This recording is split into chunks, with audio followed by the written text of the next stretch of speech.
pembelajaran pada pagi hari ini untuk menambah semangat nasionalisme kita nyanyi bersama-sama. Kita nyanyi berkibarlah benderaku. Semuanya tahu? Tahu. Oke, semuanya berdiri dulu.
dapat dipantulkan? Biasa. Oke. Nah, di sini ada yang tahu nggak kenapa kok ada bayangan? Kenapa bayangan itu bisa ada? Nih, kita kan kalau misalkan di bawah lampu, nah ini Usdela punya bayangan. Nah, kenapa kok ada bayangan seperti ini? Ada yang tahu? Ayo. Karena di atasnya ada Cahaya. cahaya. Oke, nah kita akan belajar tentang itu. Pertama, nih dulu sumber-sumber cahaya. Sumber-sumber cahaya selain matahari ada api, terus ada lilin, lampu, dan obor. Yang pertama, sifat cahaya. Cahaya dapat merambat lurus. Ada yang mau membacakan slide-nya? Oke, boleh Mbak. Contohnya ketika pertama menyalakan lampu senter, cahaya akan merambat lurus. Sementara itu di ruangan yang tertutup dinding cahaya hanya bisa masuk melalui celah yang ada di jendela. Oke, yang pertama adalah cahaya dapat merambat lurus. Contohnya ketika kita menyalakan lampu senter. Di rumah punya senter? Nah, misalkan kalau di sini Usdela punya senter dari HP ya. Nah, untuk membuktikan bahwa cahaya itu dapat merambat lurus, nah ini kan ada benda, ada kertas yang sudah dilubangi. Nah, kalau misalkan Usdela ini pancarkan, coba ini dimatikan dulu ya.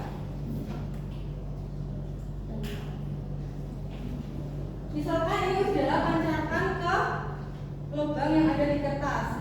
Nah, kalian lihat nggak ada cahaya yang terpancar di tembok?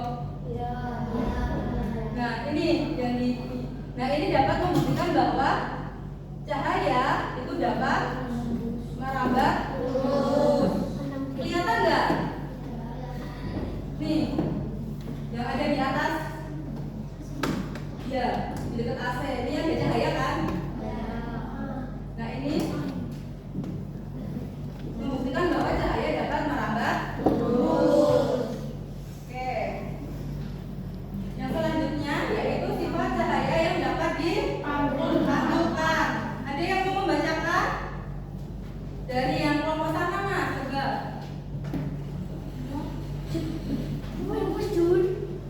Yo, Mas Arjun. Ya, cahaya bisa dipantulkan dari permukaan dengan untuk pemantulan cahaya melalui cermin. Pemantulan cahaya melalui cermin. Nah, di sini Usdela punya cermin. Kita buktikan ya, apakah benar atau tidak cahaya itu dapat bisa dipantulkan atau tidak. Usdela punya cermin dan punya senter ya ini. Nah, ini senternya Usdela pantulkan ke cermin. Nah, nih di lemari kalian lihat pantulan cahayanya nggak? Ada kan? Berarti cahaya memang bisa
benda bening. Berarti kalau begini nggak bisa tembus.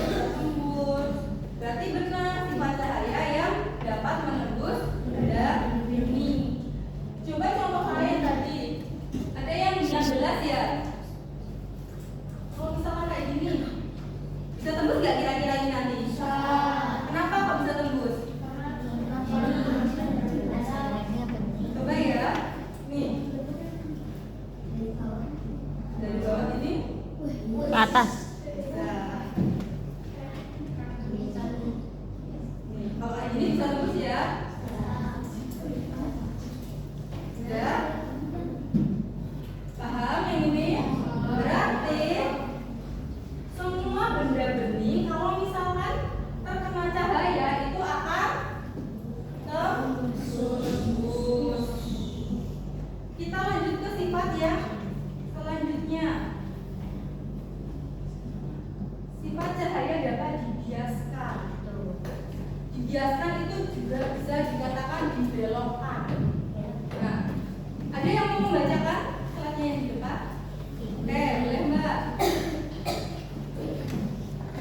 Selain bisa menembus benda bening, ternyata cahaya juga dapat dibiaskan atau dibelokkan.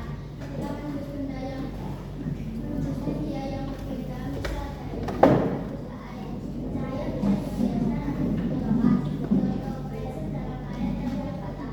Nah, ini kan pensil di dalam air terlihat patah. Kenapa kok bisa terlihat patah? Karena cahaya yang ada di sini itu dapat dibiaskan. Di sini harus dilapusnya air sama gelas. Coba kita buktikan apakah kalau misalkan pensil kita masukkan ke sini terlihat patah atau tidak? Nah, terlihat patah nggak? Coba dari kelompok sini terlihat patah nggak Mbak? Terlihat patah. Yang kelompok sini dulu. Terlihat patah nggak? Oh, dari nih, dari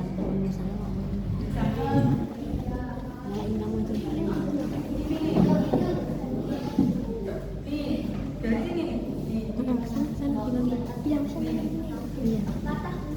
Terlihat patah nggak? Berarti sifat cahaya itu dapat dijelaskan. Contohnya itu ketika ada gelas, nih, kita masukkan gelas yang berisi air ya, kita masukkan pensil, maka pensilnya akan terlihat patah. Ada yang bisa memberikan contoh yang lain selain ini? Sifat dari cahaya yang bisa dibiaskan. Ya benar, kolam renang. Kalian sudah pernah ke kolam renang? Yang belum pernah ke kolam renang siapa? Nah kalau misalkan kita ke kolam renang, nah kalau kita lihat itu kan dari atas itu kayak dangkal kan, kayak dalam toh. Tapi itu sebenarnya itu dalam. Dangkal apa dalam? Dalam. Itu terjadi karena cahaya yang ada di kolam renang itu dapat dibiaskan. Kita lanjut ke sifat yang berikutnya. Cahaya dapat diuraikan. Nah ini contohnya. Cahaya bisa diuraikan menjadi warna pelangi menggunakan prisma transparan. Pada pelangi, air hujan bersifat seperti prisma yang akan membiaskan dan menguraikan cahaya matahari. Jadi kalau misalkan cahaya dapat diuraikan itu dapat kita lihat di pelangi. Nah ini tadi pertanyaan Bella, kenapa kok ada bayangan? Karena sifat cahaya dapat membentuk bayangan. Seperti yang kita tahu tadi, kalau misalkan cahaya itu kan merambat suhu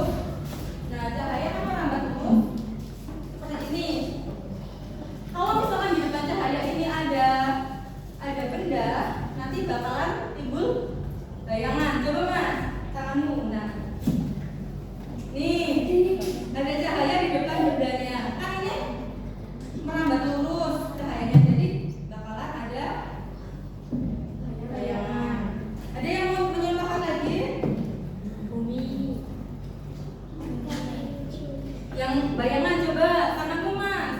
Iya, sini. Ini gini mas. Nah, tuh ada bayangan di situ.